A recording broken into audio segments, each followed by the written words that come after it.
Shalom, jumpa kembali bersama Word from Heaven. Bapak Ibu Saudara yang dikasihi Tuhan, salam sehat buat kita semua. Masih berkisah sekitar Natal. Segala sesuatu tentang kelahiran Yesus, semuanya berjalan dengan normal dan natural. Kecuali satu hal, yaitu tidak adanya benih seorang laki-laki pada rahim Maria. Roh Allah yang menaruh dan mengerami rahim Maria dan membuat dia mengandung. Pertanyaannya, benih siapa yang ditaruh oleh Roh Allah di dalam rahim Maria? Firman Allah atau perkataan Allah lah yang menjadi benihnya. Di dalam 1 Petrus 1 ayat 23, firman Tuhan ini berkata, firman Allah adalah benih yang tidak fana. Firman Allah yang diucapkan, dikatakan oleh Allah atau dinubuatkan oleh nabi-nabi. Firman Allah inilah yang menjadi benih, yang merupakan sumber daripada kelahiran Kristus. Itu sebabnya ada perkataan yang berkata firman Allah menjadi manusia, atau firman Allah nuzul menjadi manusia, yaitu pribadi Yesus. Di dalam bahasa Yunani, kata benih itu sama dengan spora. Spora ini merupakan akar kata dari kata sperma, benih seorang laki-laki. Nah, benih firman Allah atau spora ini itulah yang ditaruh oleh Roh Kudus di dalam diri Maria. Saudara yang dikasihi Tuhan, ketika Gabriel, malaikat Allah datang menemui Maria, dia membawa firman Allah, dia menyampaikan firman Allah itu kepada Maria. Maria yang semula tidak mengerti, tidak tahu tentang firman Allah dan rancangan Allah atas dirinya, tentu saja terkejut dan mengajukan pertanyaan, tetapi itu bukan menjadi masalah.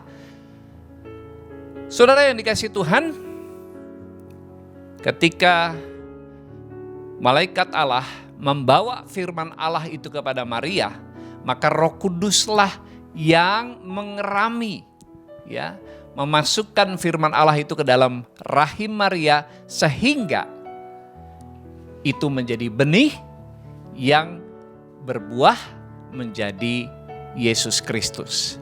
Sebenarnya sebuah proses yang sama itu terjadi pula atas kita saat kita mendengar firman Allah.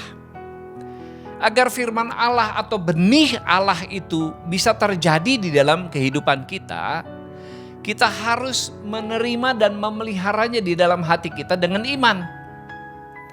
Hati kita itu merupakan rahim dari firman Allah. Dan bersama-sama dengan iman yang kita miliki itu akan menghasilkan buah. Itu akan menghasilkan kejadian yang nyata. Contohnya, seorang wanita yang mengalami perdarahan 12 tahun di dalam Injil, ketika dia mendengar perkataan Yesus, ketika dia mendengar pengajaran Yesus, dia mengimani. Selama ini dia sudah berusaha mencoba berobat ke tabib ini dan ke tabib itu, melakukan segala macam upaya supaya dia sembuh. Sampai uangnya habis, dia tidak pernah mengalami kesembuhan. Ketika dia mendengar apa yang disampaikan oleh Yesus, dia menangkap itu, menyimpan dalam hati, dan menangkap dengan imannya. Maka ketika dia melangkah, menjamah jubah Yesus, sembuhlah dia.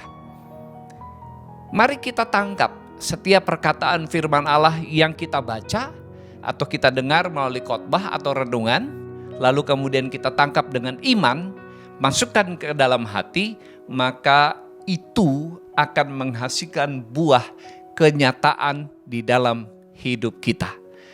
Mungkin hari-hari ini saudara sedang mengalami sakit. Saudara mungkin mengalami kebangkrutan secara ekonomi. Saudara sedang menghadapi situasi yang sulit dalam rumah tangga saudara. Ya mungkin saudara sudah mengupayakan segala cara tetapi tidak ada jalan keluar. Malahan semakin sulit. Atau saudara menghadapi masalah dan persoalan dengan anak saudara, orang tua saudara, atau teman bisnis saudara, atau apapun itu. Mari dengar firman Tuhan, tangkap itu dengan iman saudara dan masukkan ke dalam hati, renungkan firman Tuhan itu, maka itu akan menghasilkan buah di dalam hidup saudara. Mari kita mulai menangkap firman Tuhan dengan iman dan mengeraminya di dalam hati kita. Karena hati kita adalah rahim bagi firman Allah yang akan digenapi. Jika Bapak, Ibu, Saudara membutuhkan dukungan doa dan kanseling untuk pergumulan yang sedang dihadapi, silakan menulis pesan di nomor WhatsApp yang tertera di bawah ini. Tim doa dan kanseling GKRI Diaspora City Center akan dengan senang hati menghubungi saudara. Mari saudara hubungi segera. Kita berdoa. Terima kasih Tuhan untuk pesan firman Tuhan lewat kisah Natal. Ketika Maria menangkap pesan Allah itu dan dia percaya bahwa firman itu digenapi dalam hidupnya. Dia mengaku sebagai hamba Allah. Dia menerima dan percaya, maka terjadilah dan digenapilah.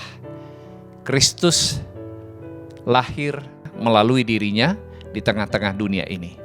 Bapa di surga, berkati setiap umat-Mu. Di dalam nama Tuhan Yesus kami berdoa. Amin.